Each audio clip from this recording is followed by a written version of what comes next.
All right, good morning everyone. Welcome to Monday in week 12. So this is our second last week, is that right? That is right, okay. So this week I guess will be a short week for us because we'll have Monday, Tuesday, Wednesday, and then I think we agreed to have a quiz on Thursday, which is April 1st. I know that's April Fool's Day, but the quiz is not a joke, it is happening. So we'll do that. And then Friday is, good morning.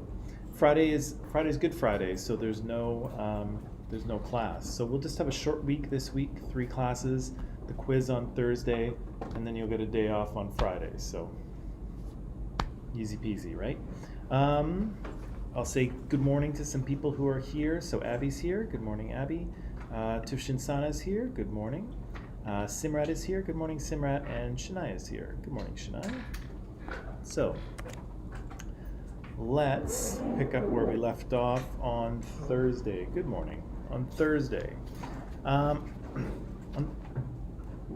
was close.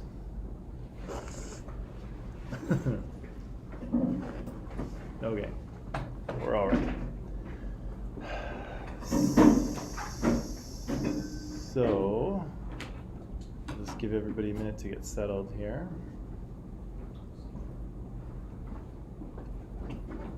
Or to leave altogether. Okay.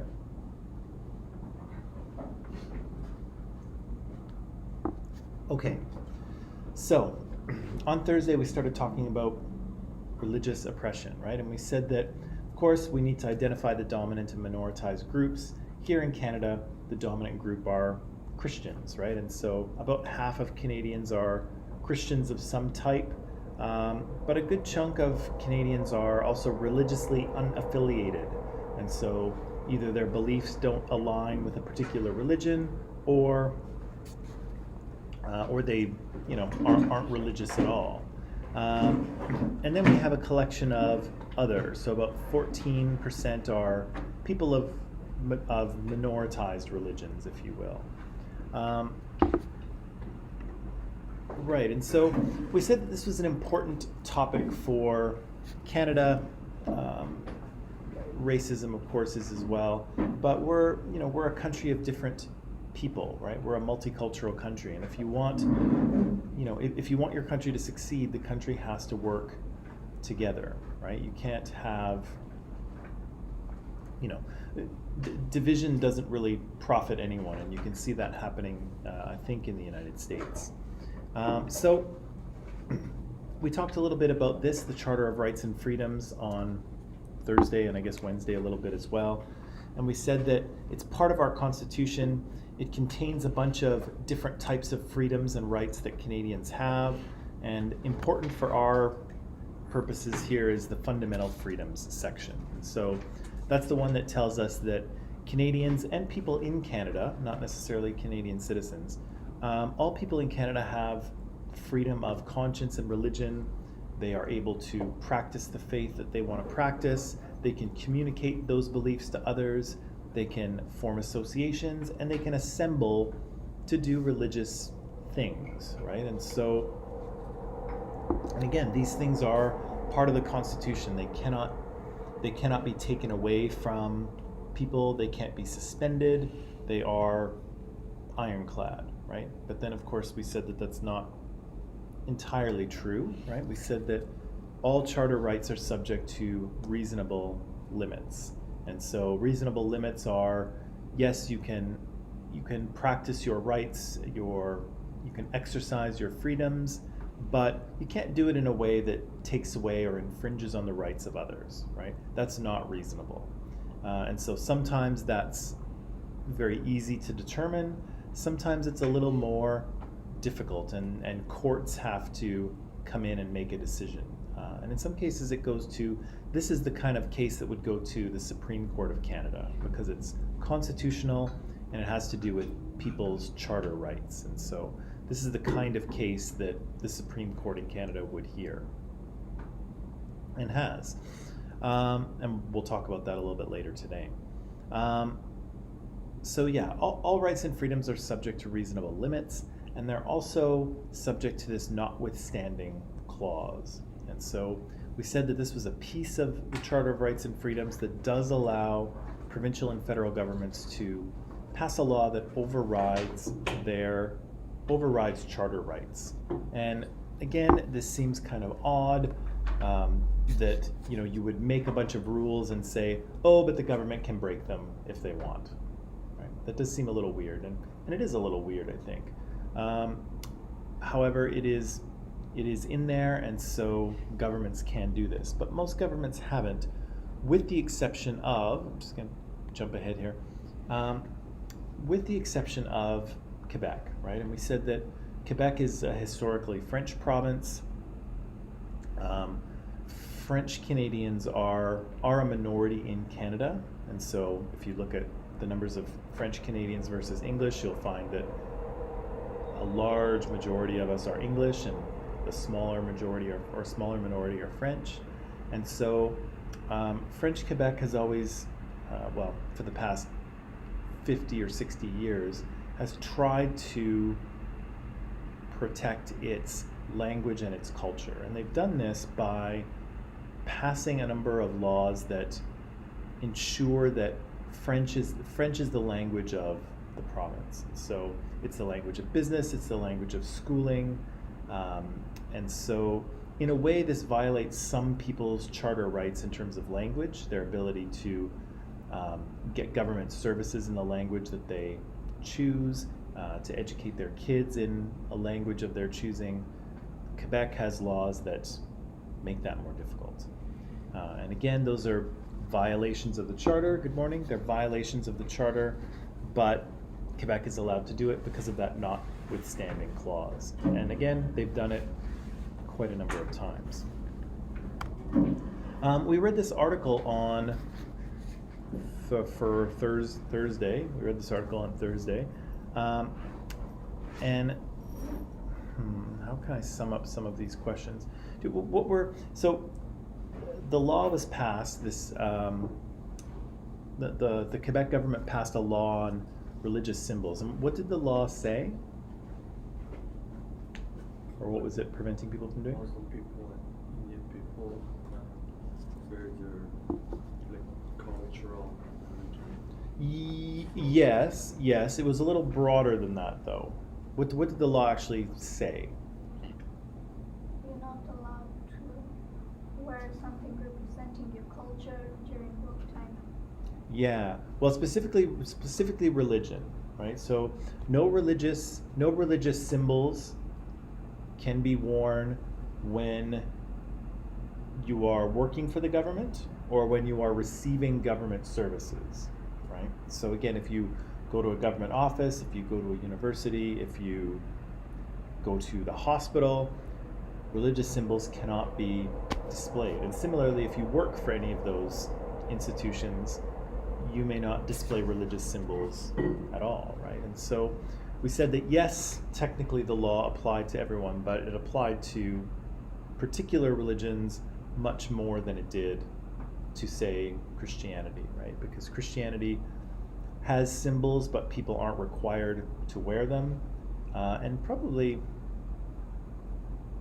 I have no data on this, but lots of Christians don't wear any evidence of their faith, right? So as I say, sometimes you see a little crucifix necklace that's very common for Christians to wear, but not all Christians do, right? And they certainly aren't required to by their religion. But there are other religions that do require people to wear things that are symbolic of their faith, right? And so again, technically the law applies to everyone, but it doesn't really affect everyone the same, right?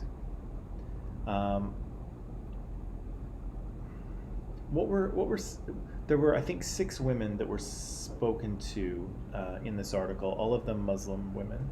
What kind of things were they saying? How did they feel about this law that the government had passed? They feel discriminated. Feel discriminated against? Okay. Can't work, can't study. Yeah, their path forward, either work-wise or study-wise, was blocked, right? How did How did it affect the? There were a couple of women I think that were speaking to work, and how were their careers affected? There was Nadia and there was Noor, I think. Both of them spoke about work issues.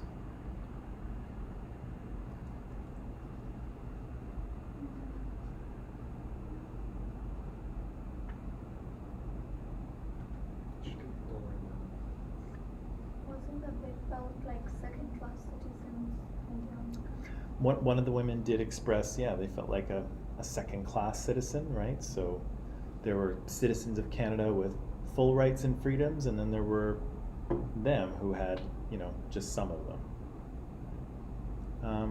What were the work issues? Do you have it there, Mulder, or? Well, became a prosecutor. Right. She could, because I'm not in Quebec, because Yeah, one of these women, Noor Farhat, I think her name is. Good morning. One of these women, Noor Farhat, she's a lawyer, right? And she wants to work as a prosecutor, a crown prosecutor. But crown prosecutors work for the government, right? They represent the state in court. And again, she cannot do that in Quebec as a Muslim woman, right? Who wears a head covering or hijab, right? What was the other work issue? I think it was Nadia that had it. She was the teacher, I believe.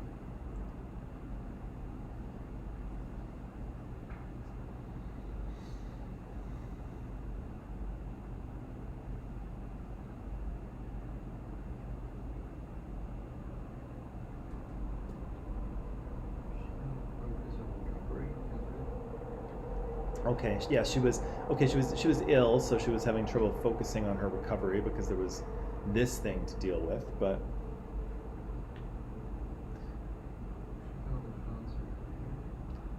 yeah, she can't advance her career. So she's a teacher, and so she's going to be what they call grandfathered into this. And we said that grandfathering was when a new rule was created, but because you were there prior to the rule, it doesn't apply to you. Right? And so I gave the example of the guy in my apartment building years ago with the dog. There's no dogs in the apartment building, but he had the dog before they passed the rule, so he was grandfathered in. He was allowed to keep the dog, but no one else could. And so here, Nadia is allowed to wear her hijab, but only in that role. So if she wants to get promoted, if she wants to be in administration, if she wants to be a vice principal or a principal, can't do it, right? Her career is stuck where she is, right? She's frozen where she is, whereas other people can, be promoted and move up.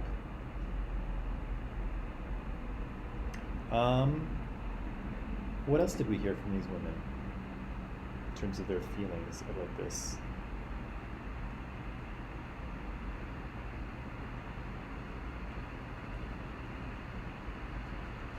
Discriminated against, careers were sort of stalled or blocked.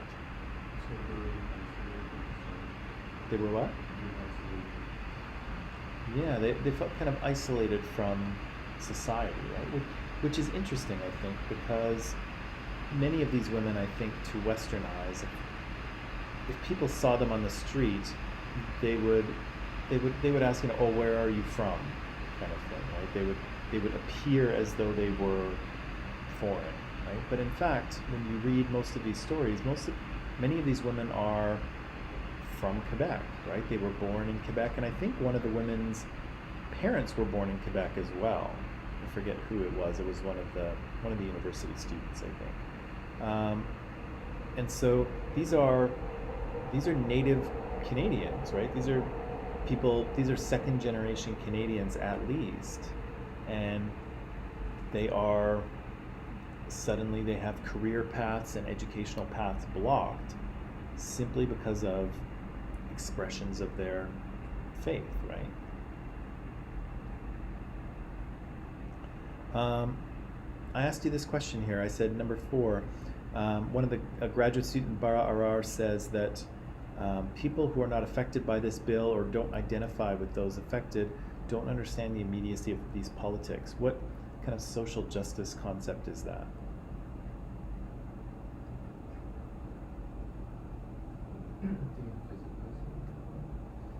The invisibility of? Mm-hmm. Yeah, yeah, maybe the invisibility of privilege or just privilege itself. Good morning. Or privilege itself, right? So, yeah, people who aren't affected don't see it, right? And so most Canadians, if those statistics I showed you earlier are correct, somewhere in the neighborhood of, I don't know, 80% of Canadians will just go on with their normal lives, right? Nothing will change. They can go to work or not go to work, or get their education or not get an education. It doesn't matter, right? They will not notice it. Yet, for people who display religious symbols, and particularly for these women, they will notice it, right? Their lives have been turned upside down, right? Their career goals are in question, right? Their educational plans are in question. The place where they live is in question, because some of them are talking about, well, now I'm gonna have to move, right? I was born here, I lived here my entire life, and I have to leave. I don't know, that doesn't sound fair to me.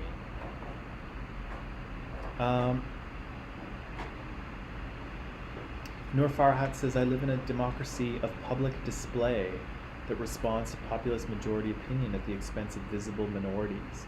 So what can we take from that statement? What she's saying, or what is she saying?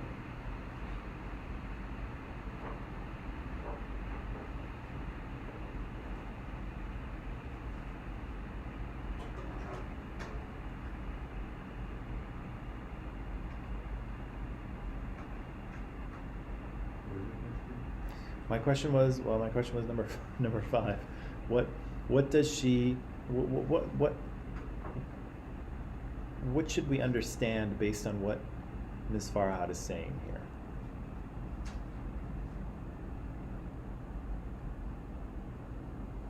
What's happening, or what do we need to pay attention to or be careful of? They are protected because they have the numbers. Yeah, right? So democracy is, democracy's pretty good, right? It's who said it? I don't think it was Winston Churchill, but he said it was like the least bad idea we've had, or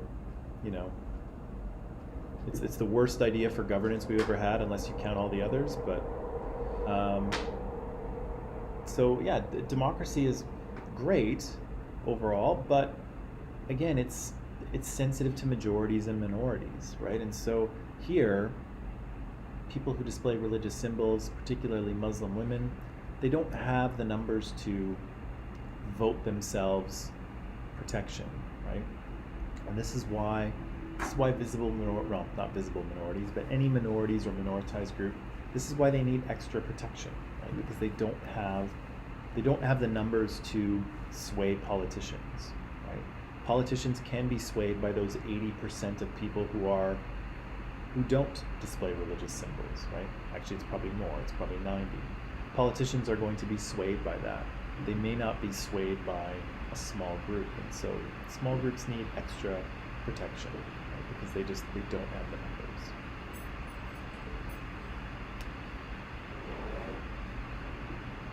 What do you think about this question? And this is a bit of a personal opinion question, but how do you think this bill got passed? What's going on here? Is this religious oppression and discrimination? Am I making too big of a deal out of this? Is there something we're missing? Is the entire province of Quebec just racist? What's going on here?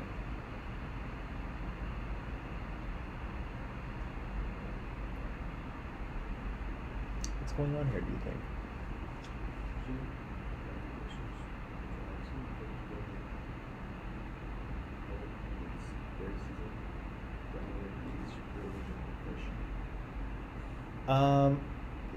who becomes government. So can't exactly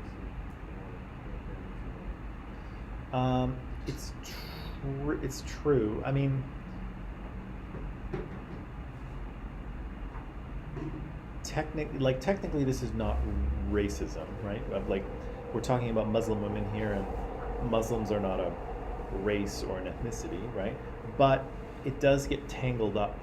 It does get tangled up with concepts of race, right? And so they are, yeah, they're tied together, and it is hard to separate them out for sure.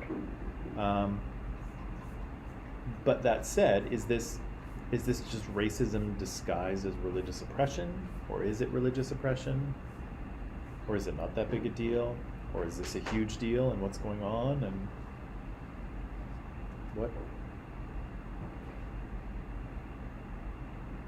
It has two sides of the story. According to the government, they're trying to make everyone equal, not Mhm. bringing any religion or gender or anything. So I think it's not true. But on the other side, people don't want to understand, so they bring religion in. Say that again. On the other side. The people who are being forced to remove their religious Mhm. stuff away, they take it in the opposite way. They don't support it, so it causes a problem. Right. So yeah, there's people on, the government's trying to make everyone the same or equal, I suppose, and yeah, and these women definitely don't see it that way. But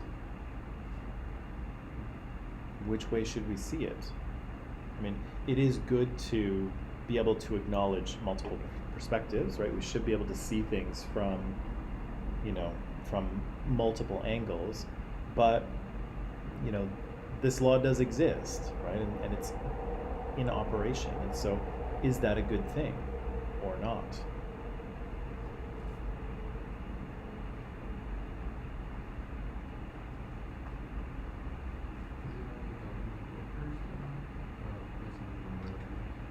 People who work for the government, or people who are receiving government services?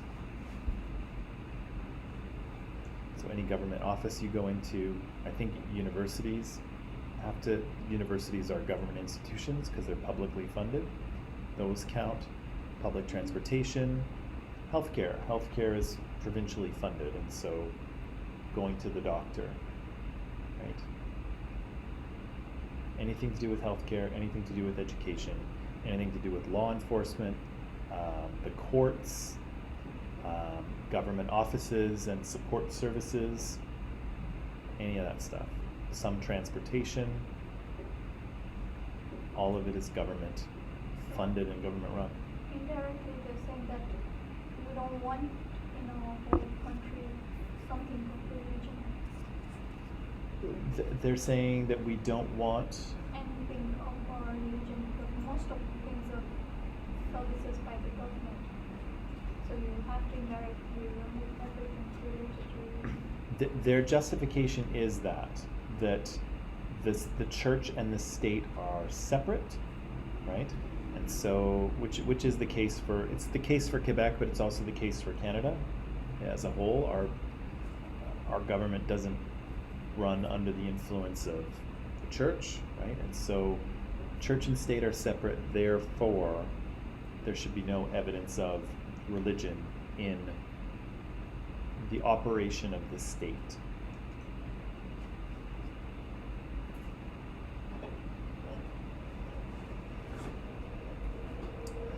I have a little bit of personal bias here, and I'll tell you, and it's not the same as what these women are experiencing, because it is a very different story. But I'm actually from Quebec, and so I was born in Montreal just like some of these women. My parents were as well. And my parents grew up at a time when the French part of Quebec was starting to take power. And so I don't want to go into too much of the history here, but traditionally Quebec has been a French province, but the French culture has been more like rural and more about agriculture, whereas the English part of Quebec, English people were more involved in business and industry and things like that. And so what happened through the first half of the 1900s is that, Quebec was kind of half and half. It was kind of like half French and half sort of English and Jewish and other smaller minorities. But the power, the institutional power, if you will, was held by English speakers. So English speakers ran the government, most of the schools, and importantly had the money, right? So most of the businesses and bigger corporations were held by English speakers. And so around the 1940s or 1950s, French Quebec kind of woke up and said, hey, this is supposed to be our province, and yet all of the power and the money seems to be in the hands of the English, right? How did that happen? And so they kind of went about, French Quebec kind of went about taking back control of their province. And so they at the time they said they wanted to be masters in their own house, kind of thing. That was the quotable line from the time. And so again, the French political parties were formed. Those French political parties got elected into government, and then those French governments began to sort of remodel the province in terms of what it looked like, who ran things. And so I mentioned the church, the Catholic Church was heavily involved in education and healthcare prior to this point, but the church was kind of pushed out of those things, and the government began to run them. In fact, my birth certificate that I have actually my original one doesn't come from the government. It actually comes from a church, because it was churches who were issuing birth certificates at the time, not the government. And so anyway, they were kind of pushed out, and the province became more and more French, and so all of these French language laws were passed.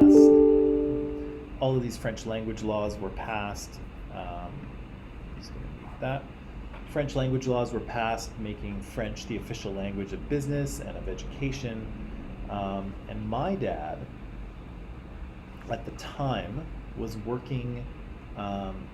He was working at a place that sold typewriters, believe it or not.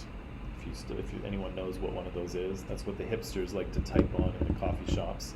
But once upon a time, of course, everyone typed on them. And he was working there, and people from the government came in, I guess, on a complaint.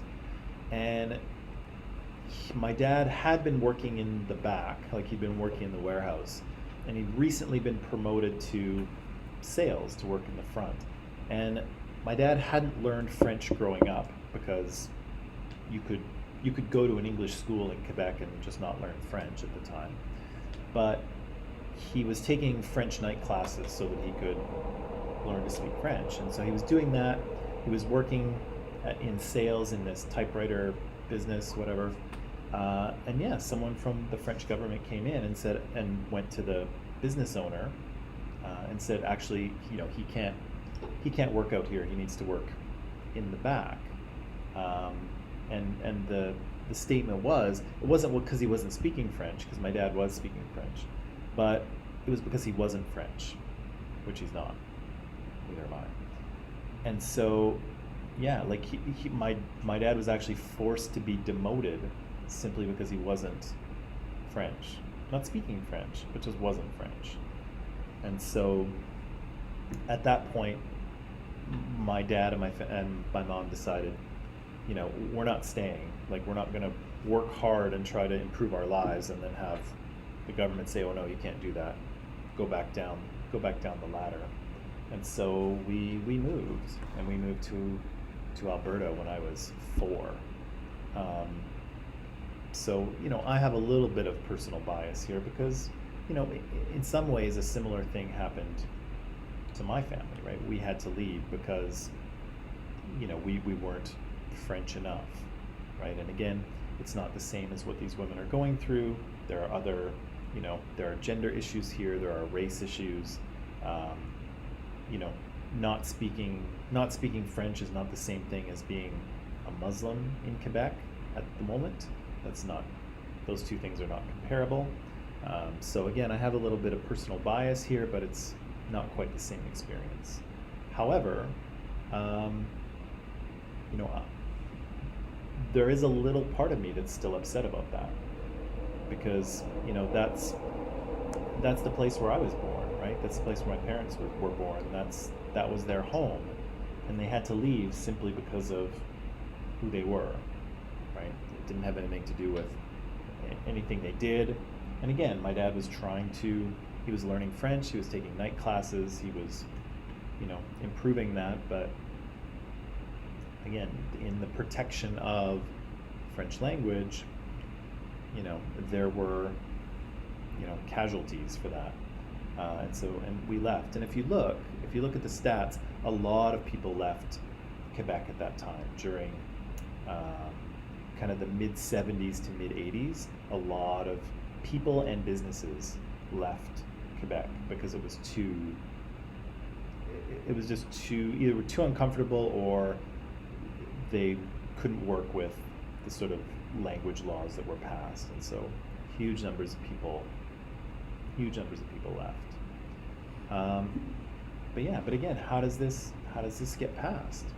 And is it good that it was passed, or is it bad? Should we leave it, or should we protest and repeal the law?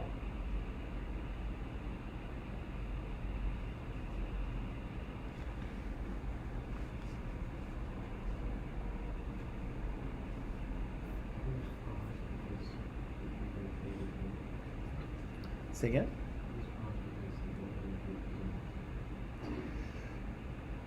It was passed because the government isn't Muslim? So there are these people who vote for village. Yeah.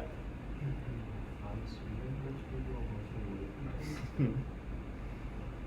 Yeah. So part of the reason that this passes is that white French people, I guess we could say white, this is more of a religious issue, but non-Muslims are the dominant group, right? They're the ones who control the government. They're the ones in control of that government institution. So one of the things we said about dominant groups is they can enforce their prejudice on the rest of society, right? I think that's probably an example of what's happening here, right? That the French government, who's the dominant group in Quebec, are able to enforce their prejudice on the rest of society, right? And the prejudice here, at minimum, is that people should not wear religious symbols at work, right? At minimum. Maybe it goes further than that, maybe it's more problematic, but at the very least, that is their prejudice, right? That people should not wear religious symbols at work, and therefore they have enforced that prejudice on society by passing the law. But is that fair? Is that discriminatory? Is that constitutional?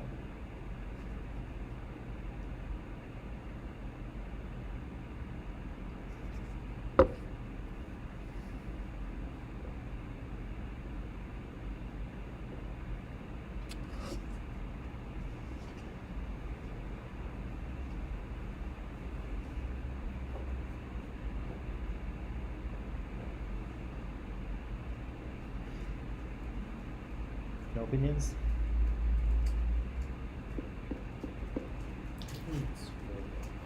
Think it's fair?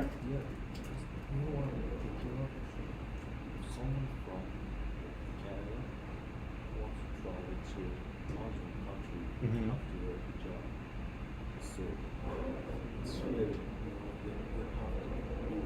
to respect their culture and religion.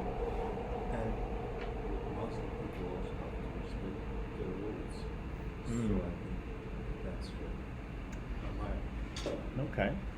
Okay. So the statement is that, if you went to a Muslim country, you would be expected to respect the sort of traditions and practices that occur in that country, and therefore, when Muslims come here, they should respect the traditions that we have in this country. Okay. Would anyone like to respond to that?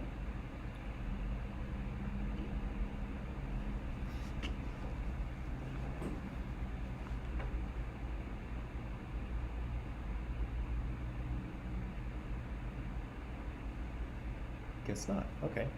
Moving on. So, another issue for you. This one came up, this was a little closer to home. This one came up in Trinity Western University.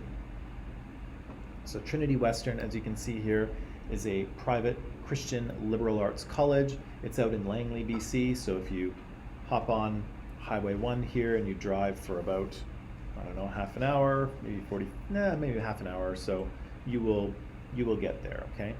As you can see here, it's got some liberal arts, it's got some sciences, pardon me, it's got a number of undergraduate majors. I wish I had a number of students.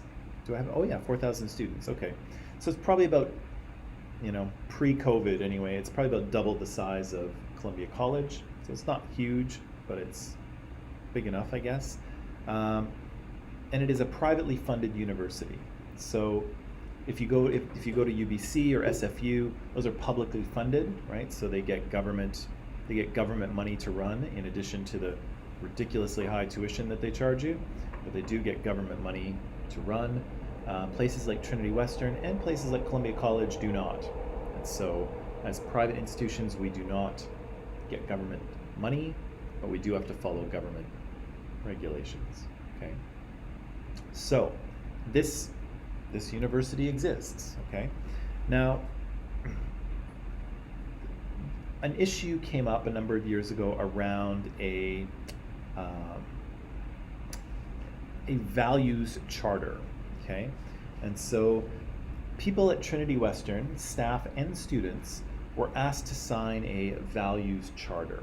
And so what the charter said was, it was kind of a code of conduct, right? Here are the things you should do, here are the things you should not do, right? And every school and institution has a code of conduct, right? They all tell you, yes, you need to speak respectfully to people and raise your hand, and no violence, no drugs, no illegal activity, don't damage the property, right? Everyone's got a code of conduct that says those things. Columbia College has one as well, right? And if you look at Columbia College Code of Conduct, or our policy on, what's the policy called? Is it called student conduct? I forget what the policy is called. You'll see kind of all those normal things, right? Speaking respectfully to people, no violence or physical assault, no drugs or alcohol on campus, don't damage the place, be nice to people, the usual stuff. Trinity Western has a few extra things in there, and a couple of the extra things they have in there are these. One of them was that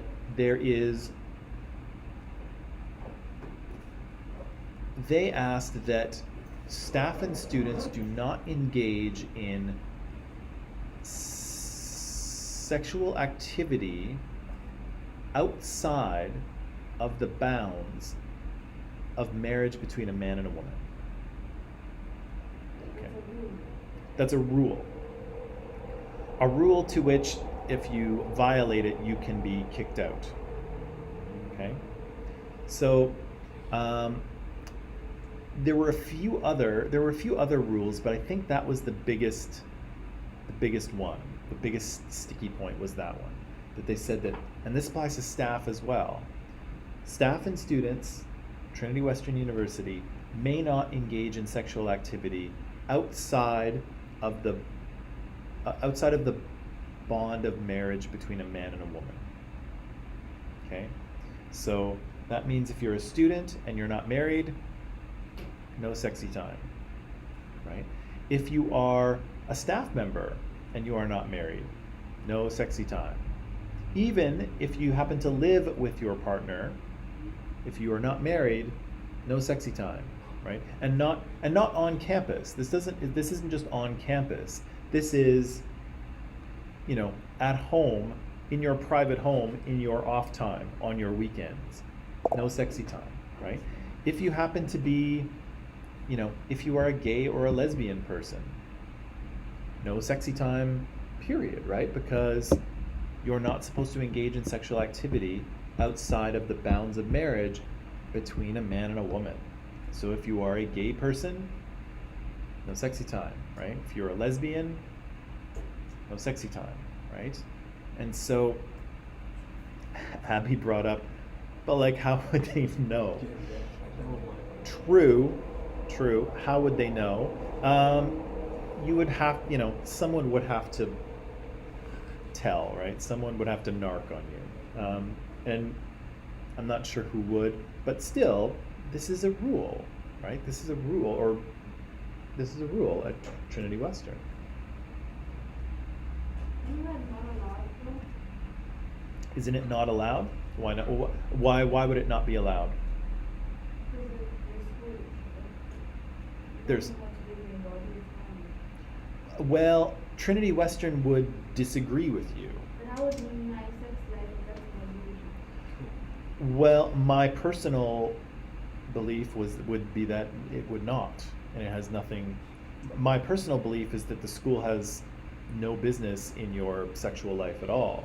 However, Trinity Western would disagree, and again, part of that has to do with the fact that Trinity Western is a Christian college, right? So it's education, but it's education from a Christian perspective and standpoint.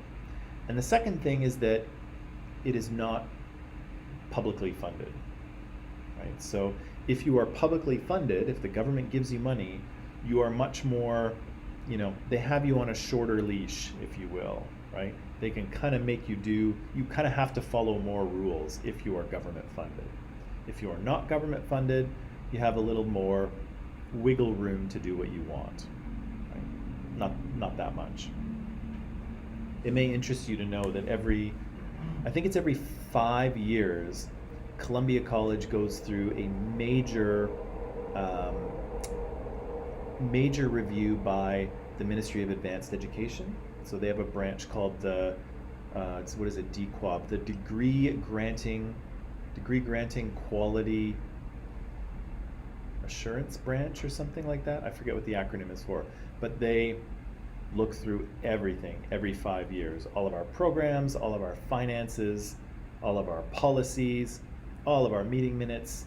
They go through this place with a fine-tooth comb every 5 years to make sure that we are totally compliant and a quality institution, which we are. They gave us glowing reviews last time. But anyway, that's not pertinent here. So Trinity Western is a Christian university and they're not publicly funded. So they have a little more wiggle room to do what they want, right? Places like UBC and SFU, they've got a little less wiggle room because they get their money from the government. But still, there was this charter, right, with this, and there's a few other pieces of the charter that were problematic too, but I can't remember what they were. The big one was that one, okay? So, this case went to, here's what happened. So, the charter existed, right, and people were signing on to it year after year because that's what you had to do if you wanted to be a student or a staff member at Trinity Western. People were signing the values charter.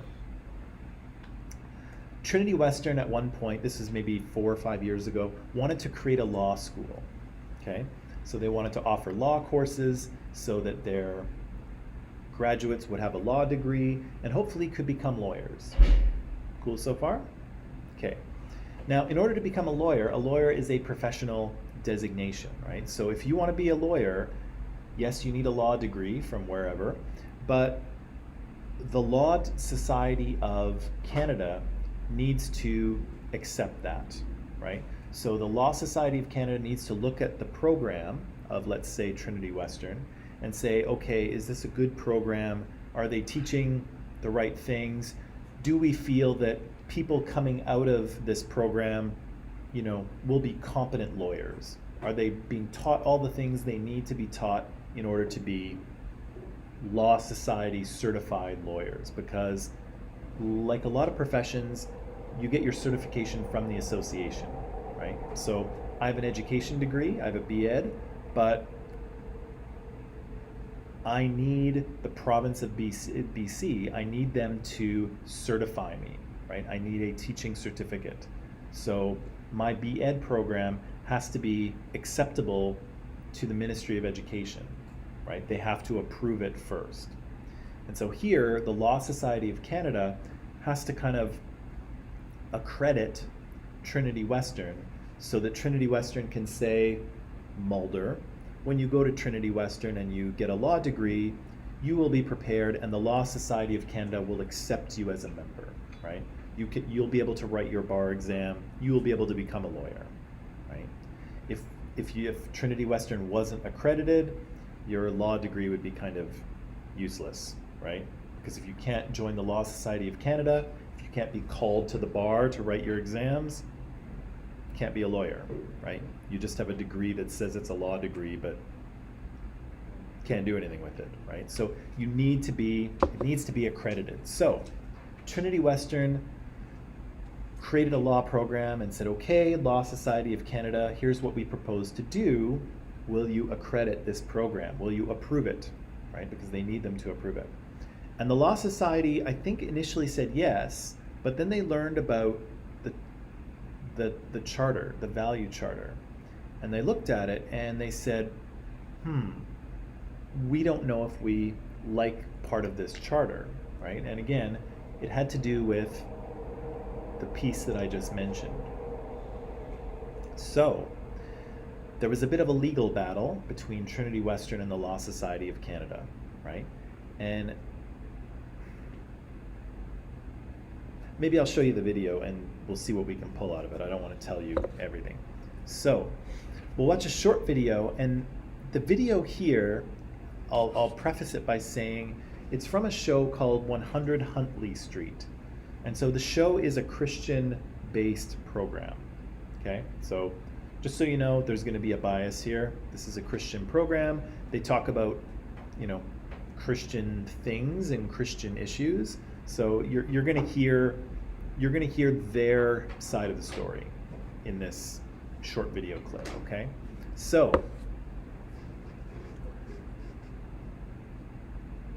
oh, no, I'm on the wrong slide.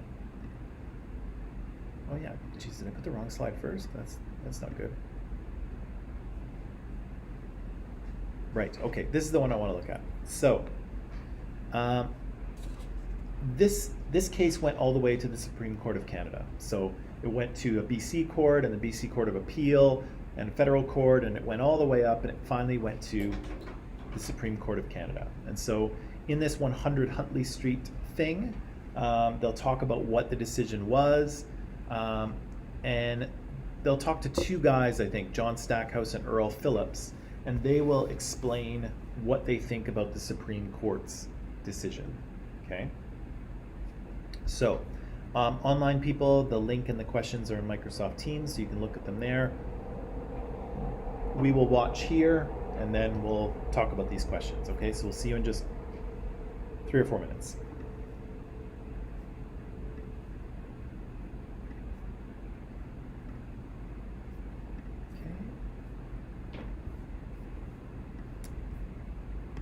Yikes, I had the wrong video first. That's embarrassing. Okay. Welcome to a brand new week here on 100 Huntley Street. Our goal here is always to keep you informed, and an important court decision came down on Friday that will affect generations to come in this country. In 2013, Trinity Western University in British Columbia was given full approval to open a law school, while provincial law societies in British Columbia, Ontario, and Nova Scotia voted to refuse TWU's law graduates admission and refused to consider TWU an accredited law school, while other provinces, including Alberta and New Brunswick, voted in favor of the new law school accreditation. This all has to do with TWU's community covenant, which students and faculty must sign.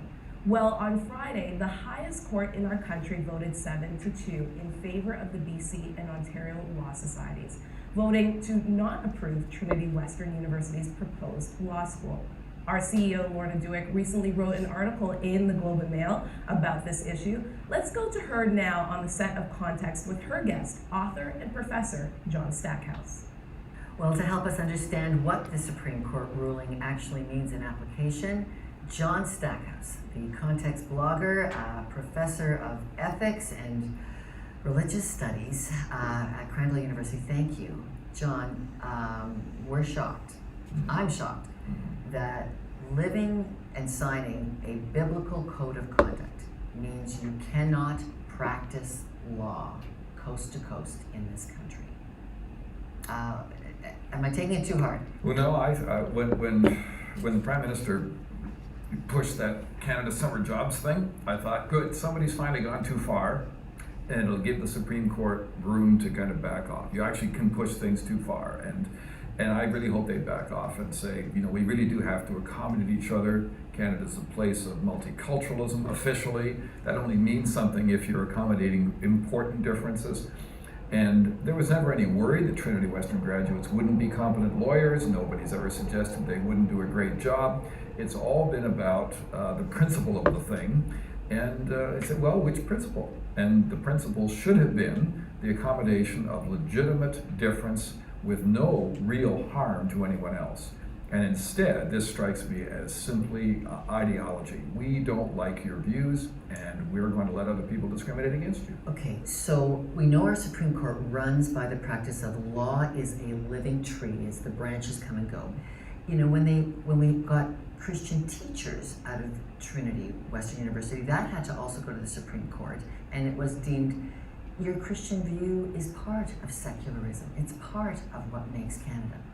I'm shocked that we've changed so much in those few years from when the teacher's degree was granted, that we now can't also have law degrees. Well, I think for a certain class of Canadians, it really has become unthinkable to think any other way than they do. And that's really scary because it shows that they need to get out more, they need to make a wider circle of friends, and they need to understand the Canadian culture around them much better. We do disagree about a number of different things, and we got to accommodate each other. Professor John Stackhouse, thank you very much. And you can read more about this on our website. Pop in with your opinion as well. Thank you. Joining me live is Earl Phillips, the Executive Director of Trinity Western University's proposed law school. Welcome, Mr. Phillips, to 100 Huntley Street. Good morning, thank you. You've had some time to look over the ruling. What are your thoughts? Oh, that's a big question. I have looked over the ruling, and it needs a lot more looking over. There are some real concerns for me as to how our Charter of Rights is apparently being turned on its head. And that's a concern. Now, the justices did acknowledge that the court's decision infringes on religious freedoms. Justices Brown and Cote, who voted in favor of the law school, stated, quote, the decision not to approve TWU's proposed law faculty because of the restrictions contained in the covenant, a code of conduct protected by provincial human rights legislation, is a profound interference with religious freedom and is contrary to the state's duty of religious neutrality. What are your thoughts on that statement? Well, I agree with that statement. It is a profound interference and restriction on Trinity Western community religious freedom, and I agree with their statement, and I share their concerns about the Charter of Rights, which applies to government actors only. You know, those obligations are now being projected onto Trinity Western and its community. And it's the citizens of Canada and the people of Canada who are to be the beneficiaries of the Charter, not the parties that have obligations under it. And that leads to my next question. What does this ruling say to those of us Canadians who have a personal faith? This is where I think we are going to have to be very careful, look at this closely. The decision clearly recognizes and supports individual religious freedom and beliefs and would protect those beliefs. What is becoming more a question is, to what extent are those beliefs allowed to be manifested and practiced in the public square. And so that's something that we need to look at. At this point, the decision is very clearly about a particular proposal for a law school at Trinity Western under our community covenant. But we do have to be concerned about, does it have implications beyond that? What does it have to say about the practice of faith and people and communities of faith being out there in the public square in a variety of ways? Absolutely. Well, what's next? Will TW change anything? The community covenants? What are your thoughts about what will be the next steps? The community covenant is something that has been reviewed and modified in the past. There's been something like the community covenant since the founding of Trinity Western way back in the early 60s. So it has been reviewed. We will be reviewing it again. It's something that we really have to take a lot of time to reflect on as a community. What does this mean to our mandate to be a Christian university?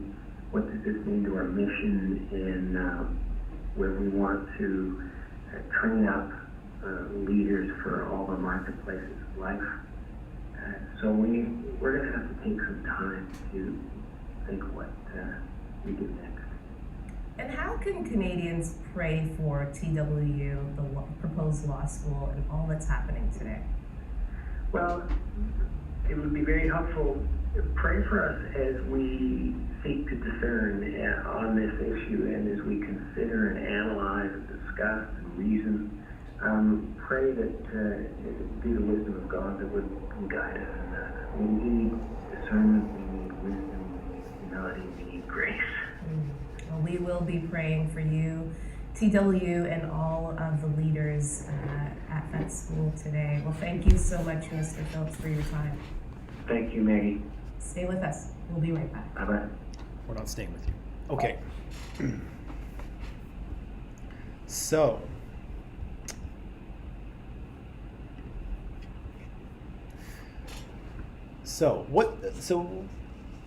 clearly this went all the way to the Supreme Court, like we mentioned, and the Supreme Court voted 7-2 in favor of the Law Association. So the Law Association said, we don't want to accredit your school, not based on the content or your courses, right? We think the courses and the instructors, all of that is fine and legitimate, but we don't like this community covenant, so we're not going to accredit you until you get rid of it, right? And Trinity Western, yikes, I think I'm answering part of this question, but Trinity Western said, no, you're discriminating against our religious beliefs, right? We're allowed to have this community covenant. It's based on biblical teaching. It's based on, the things we believe as Christians, and therefore you can't say no to being accredited on that basis, right? If their program sucked, then yes, you can say no to it. But their program doesn't suck. It's perfectly fine. But the Law Society says, no, we don't like your community covenant. And the Supreme Court agreed with them, right? So we talked to two people, right? We talked to John Stackhouse, who had those red boots on, which was a little distracting. But what was he saying? What was Red Boots saying?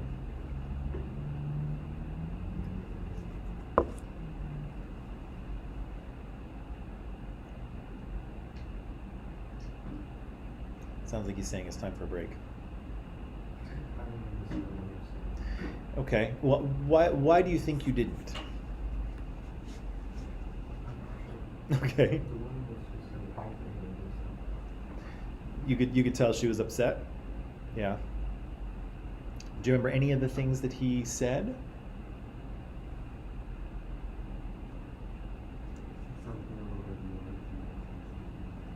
Yeah, he was saying it was this is all about ideology, right? He was upset about that. I think he said something about that our charter had been turned on its head. Did he say that? Did I hear that? I think so. What else?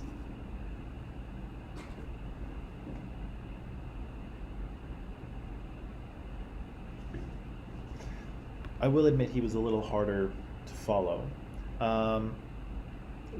What did you get from Earl Phillips? So Earl Phillips is the what is he, the executive director of the law school at Trinity Western. What did he say?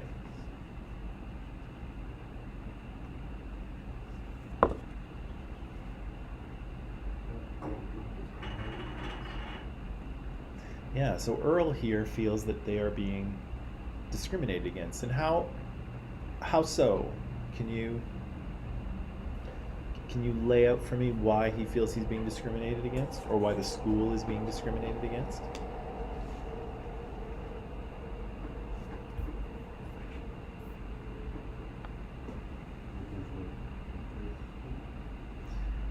Yeah.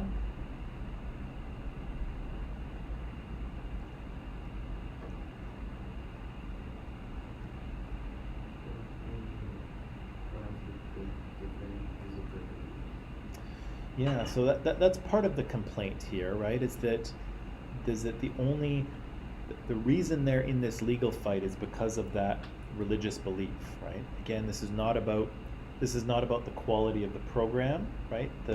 It seems that the law program that Trinity Western is proposing is good, right? It's going to produce good lawyers. There's no educational issue here or academic issue. It is based on faith, right? It's based on this community covenant or this community charter. Are they being discriminated against? Are Christians being discriminated against here in this issue?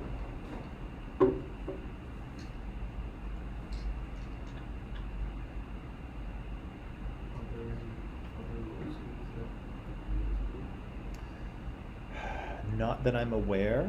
I mean, not that I'm aware of. As I say, most law schools belong to public institutions, and public institutions are secular, right? They're non-denominational, if you will. I think this is the only example of it in Canada. Don't quote me on that, but I think it is.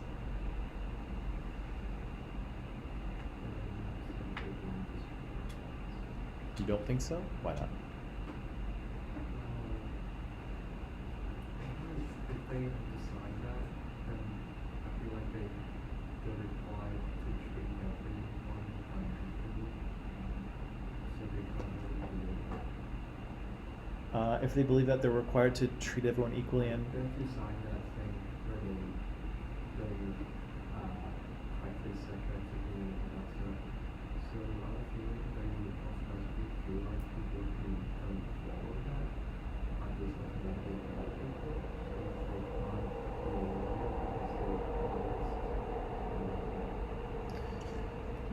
yeah, I mean, can you be a gay man and go to Trinity Western University? Yes?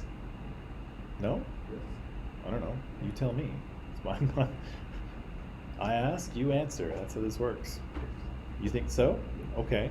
But what do they have to do if you were a gay man going to Trinity Western?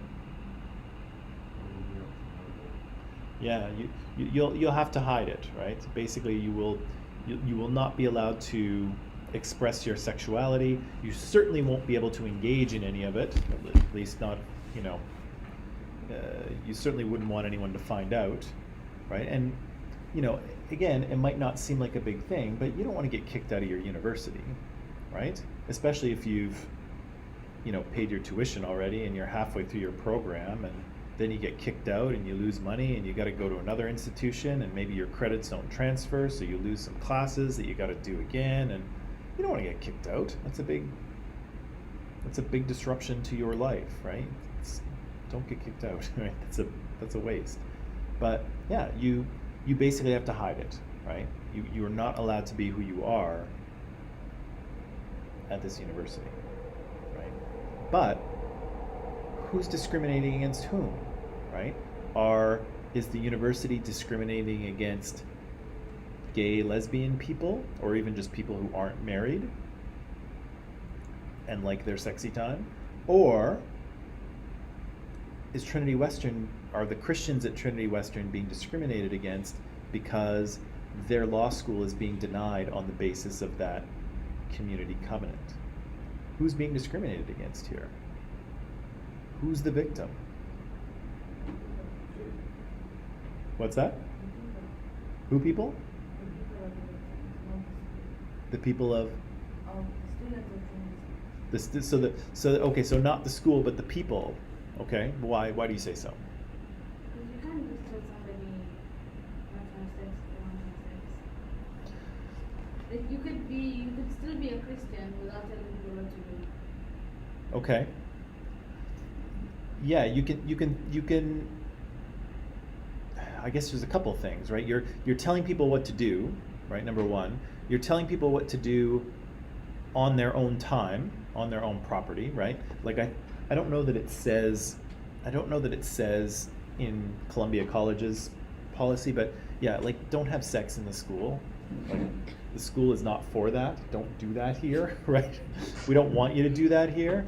What you do outside is not really our business, but don't do it here. Like I think we're allowed to say that.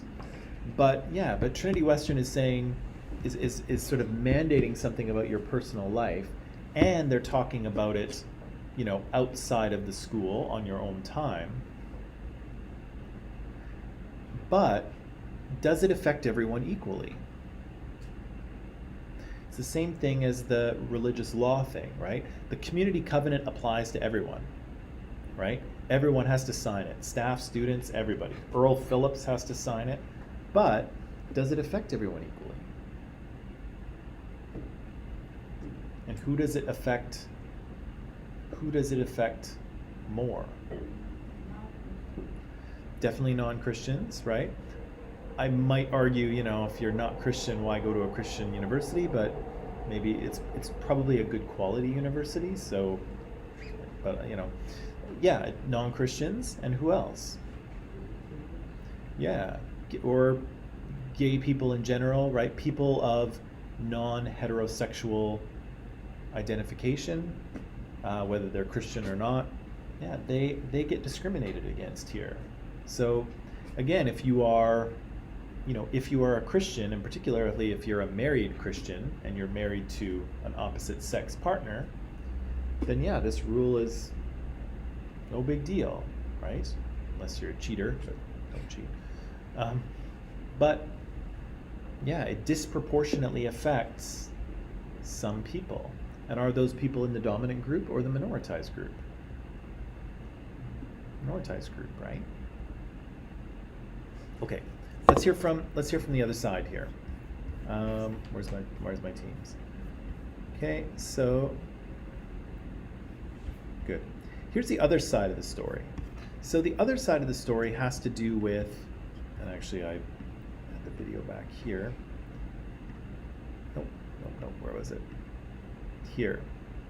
So this is a protest at Trinity Western against their law school accreditation. Accreditation? Yikes, can't even say that. So these people are protesting against Trinity Western, right? So these people are on the other side. 100 Huntley Street was kind of from the Christian and university perspective. This is from the perspective of some students who decided to protest against the university and against the community covenant, okay? And I think, just give me 1 second here. Yeah, there's the protest, okay. Just grab this and put it in here. And do this. Sorry guys, I just need 1 second to take care of this thing. I didn't put this video in my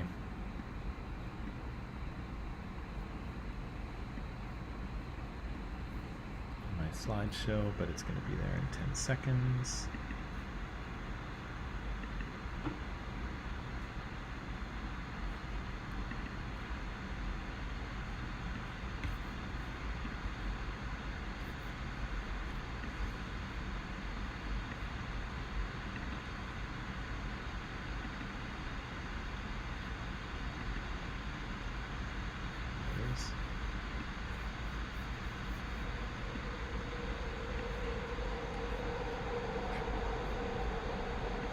Okay, so online people, of course, the link is in Microsoft Teams, so you can watch the video. We'll do the same thing here, and we'll be back in just a few minutes, okay? All right, here we go.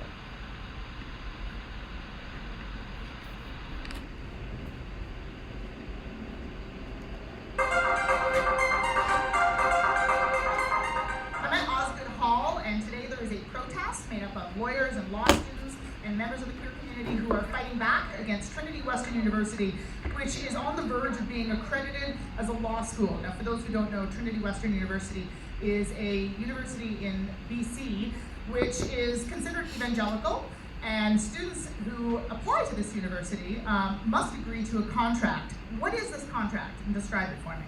Well, you're quite right to describe it as a contract. In fact, Trinity Western describes it as a contract. More colloquially, it's known as the Community Covenant, which is a covenant of behavior. It lists behavior that's prohibited by students and staff at all times at the university and off the university. And this covenant, the students agree to abstain from sexual intimacy that violates the sanctity of marriage between a man and a woman. So if you are a married queer couple at Trinity Western, you can't have sex. It's unthinkable to me as the head of an organization that works on human rights. But you made a really great point when you spoke, is that these students might actually not qualify to be called to the bar. Well, certainly the concern has been raised by the Canadian Council of Law Deans, by a number of committees within the Canadian Bar Association, and by other legal academics and commentators to question whether or not the students that are trained at a law school that overtly discriminates and requires all of its students to overtly affirm discrimination, contrary to the basic law of the land, meet the standards for being qualified to practice law in Canada. And I think that there's a very real question as to whether they do, and I would suggest they don't. What the Federation of Law Societies is looking at doing is essentially approving a law school that won't allow gay students. You can get into all the technicalities if you want, but at the end of the day, what it's doing is saying, we're going to have a law school, gay students won't be welcome. That does a couple things. One, it makes admission to law schools across the country harder for gay students. You're competing for fewer spots. But the other thing that I think it does, coming from the Federation of Law Societies, is it says that queer students are not welcome on law school campuses across the country. And I think it sends the message that queer students aren't welcome in the legal profession. I guess first off, you came to the protest to clear up some misinformation. No, I came because I'm from University of Toronto. I'm in my second year of law school there, and I knew a lot of my colleagues would be here, and so I wanted to demonstrate loyalty to Trinity Western and come as a sign that there is another voice as well. What about some of the concerns that have been brought up about the quota system and queer students being forced to sign a contract that they essentially would have to stay closeted? Yeah. Well, there are gay students at Trinity Western right now who signed the covenant in good faith because it's part of joining the community. Do you think it's fair to ask these students to not participate in sexual relations as long as they're in school? Is it fair to ask single students at all? The answer is yes, because it's biblical. For future law students, debating the charter, debating human rights, I would think this would be a no-brainer. I would think so as well. I think that the Federation of Law Societies and certainly other law societies, people in the legal profession, they want this to all happen very quietly because it is controversial. At the same time, they don't want to speak up against the Catholic community, the evangelical community, the Christian community. Now, we say you can be anti-gay. You can be against queer people. You can really believe that. You can speak about it. You can pray about it. You can preach about it, you can write about it, but you can't go that additional step of discriminating against people, of actively barring people from attending your school based on sexual orientation. It's that distinction between belief and conduct. And it's not just my word for it, the Supreme Court of Canada has drawn that distinction as well. Believe what you want, you cannot discriminate. You can't actually do that. Interesting. So,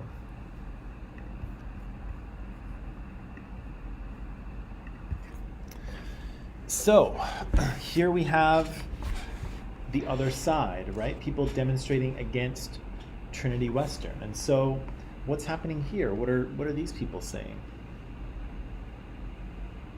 It's really funny when he says Right. So, yeah, that's a justification, right? Is that it is biblical. Why does that make you chuckle? Why is it? Good morning. Why is it ridiculous?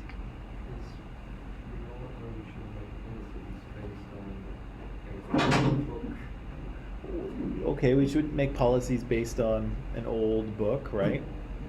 Also, if you've read the Bible, I don't know how many of you have, but there's some pretty crazy stuff in parts of it, right? The New Testament, the story of Jesus is pretty, it's pretty level, headed. But if you go back to the Old Testament, there's some crazy stuff happening in the Old Testament, right? Like you probably don't want to bring those things forward into the modern world, right? You don't want people being stoned or anything like that. There's a lot of pretty crazy things happening in the Old Testament of the Bible that, yeah, you don't want to copy, right? And so, but again, their justification is that this is, based on biblical teaching.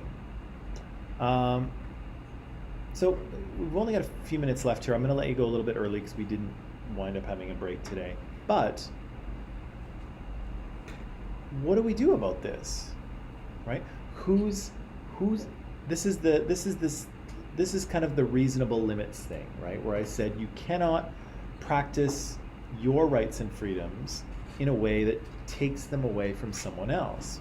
But whose religious or whose rights and freedoms are being violated here? And whose need to be accommodated? Because the Christians say that no, we should be able to we should be allowed to enforce our community covenant because it's based on our beliefs, and our beliefs are based on the Bible, right? And that's what we believe. So this is the way we want our university to run, right? Based on our religious beliefs. And others are saying, no, you cannot do that.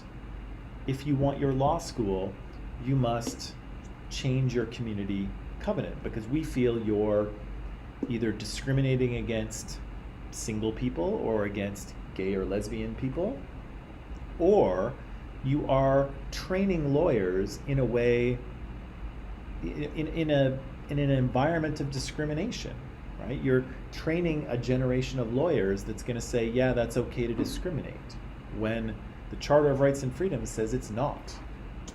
So who's right here?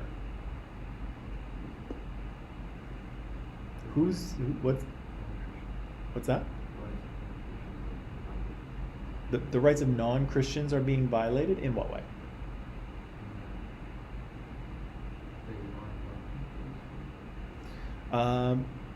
Yeah, they're being asked to conform to a code of conduct that's based on Christian views and Christian teachings, right? Is that fair? Is that discriminatory? Because again, Columbia College has a code of conduct as well. We ask you to behave in certain ways too, right? And if you violate those rules, depending on which one you violate and to what degree you violate it, yeah, we might kick you out, right? You'd have to do something pretty serious, but still, it's possible. We have a code of conduct here, but what's the difference? In part, yeah, so we don't say anything, all of our code of conduct has to do with on-campus behavior, not off-campus behavior. What else? Yeah, I think that's probably true. There's no real religious elements to our code of conduct. It's a very secular one. What else?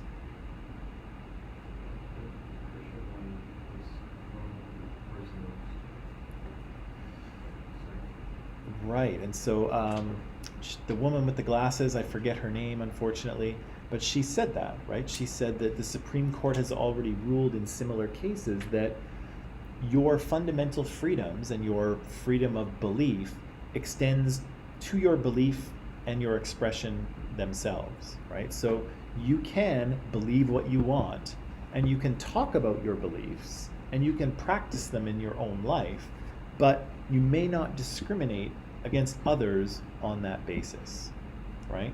So if you want to go to Trinity Western University, let's say you're a single student, and you decide, you know what, my religion says that there's no sex outside of the bonds of marriage, so I'm not going to have sex with anyone, no sexual activity while I'm at university or until I'm married, period, because those are my religious beliefs.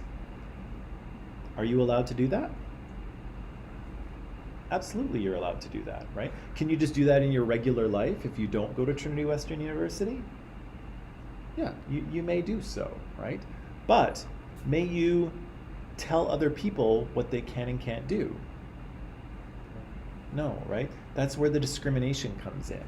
So, are these Christians being discriminated against? Yes? We're forcing them to do what? Sexual activity. We're forcing them not to? Oh, yeah? Outside school. I'm confused. My question is, are Christians being discriminated against in this case? Are they the victims of discrimination? Are their charter rights being violated, these Christians? No? Why not? Right. So they're still able to practice their beliefs, right? This is what the Supreme Court is saying. You can still practice your beliefs. You can still be who you want to be, and you can talk about it. And you can even encourage your students to follow the charter. But you cannot deny them admission, and you cannot kick them out if they don't follow your religious rules, right? That's what they're saying. But the Christians don't agree, right? The Christians feel that their beliefs are being violated, right? They argue that they're not allowed to, to be Christians in the public square. I think Earl Phillips said that. He said, yeah, you're not allowed to manifest your beliefs in the public square. Whereas the Supreme Court is saying, yes, you can, you just can't discriminate against other people on that basis, right? So again, believe your Christian teachings, live them in your own life, practice them as you see fit, but you may not discriminate against others on that basis, right? If they don't share your beliefs. Last question, is this different from the ban on religious symbols? The government is saying you may not wear religious symbols in the government when you are working for the government or receiving government services. Is this a different issue, or is it the same one? Or is it the opposite?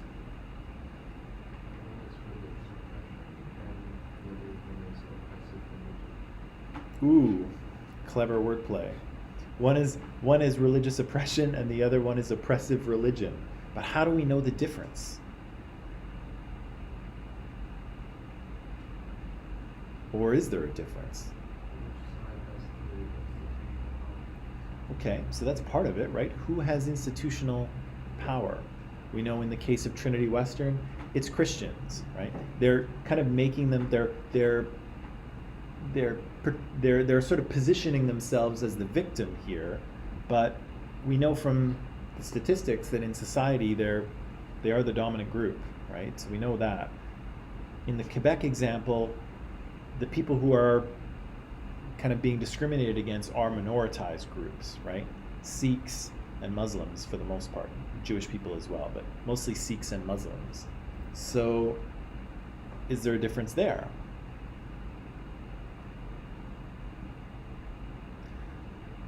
What is the difference between a Christian practicing community covenant and a Muslim wearing hijab, or a Sikh man wearing his turban? What's the difference? Or how are they the same?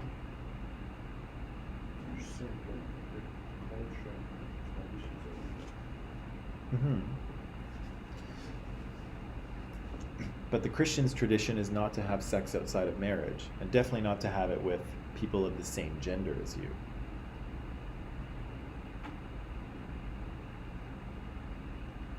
So, is it the same? Is it different?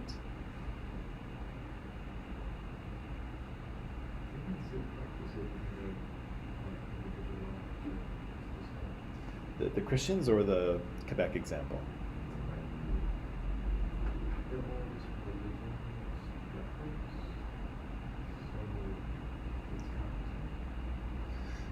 It is kind of the same, right? It is based on, we do have two cases of religious belief, right? Abby says one involves another party while the other does not. Okay, so I'm assuming the other party is the Trinity Western example with gay and lesbian students. Yeah, so I think you're right. Part of it has to do with institutional power, right? Part of it has to do with who has the ability to sort of enforce their prejudice on society. Some of it has to do with who is more vulnerable than others, right? But it also has to do with who is imposing beliefs on other people, right? Who is discriminating against whom? And so, again, we said that in the Trinity Western example here, Trinity Western Christians can practice their religious beliefs. They can't discriminate against others based on that belief. Now, if people who are working for the government are wearing religious symbols, if they're wearing hijab or if they're wearing turban or even if they're wearing a crucifix, they're practicing their religious beliefs, obviously. But are they discriminating against anyone else in doing so? No, they're not. Are they being discriminated against? Yes. Right? So this is where it gets tricky, right? Because, again, you have to kind of look at who has power, but also who is being discriminated against. Because on the surface, these two cases can appear similar to some people, right? The Quebec government is saying, no, you can't do that religious thing at work, right? And the Supreme Court here is saying to Trinity Western, no, you can't do that religious thing at work, right? So on the surface, they can be somewhat similar, right? Both are trying to remove a religious element from a secular context. However, in other ways, they are not different.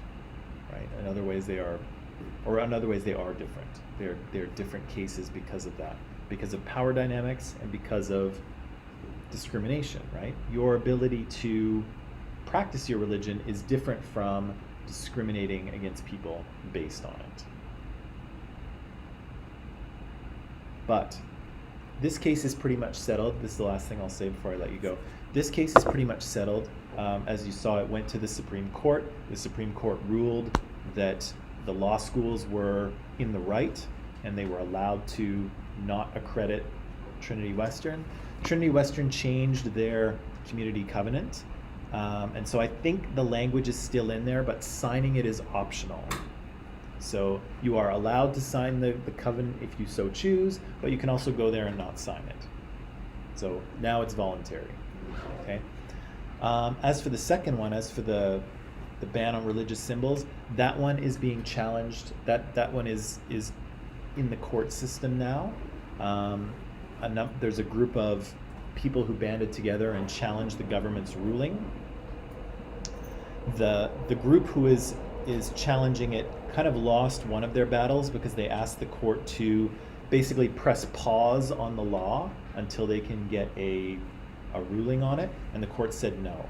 So the law is currently in effect in Quebec until these people can get it overturned. And so it will probably go to Supreme Court of Canada as well, but it hasn't gotten there yet. So this issue here at Trinity Western is kind of settled and over. The one in Quebec is still in the process of working itself out. And so hopefully we'll see some resolution there. As I say, it will probably go to Supreme Court of Canada and then we'll get a final decision on it.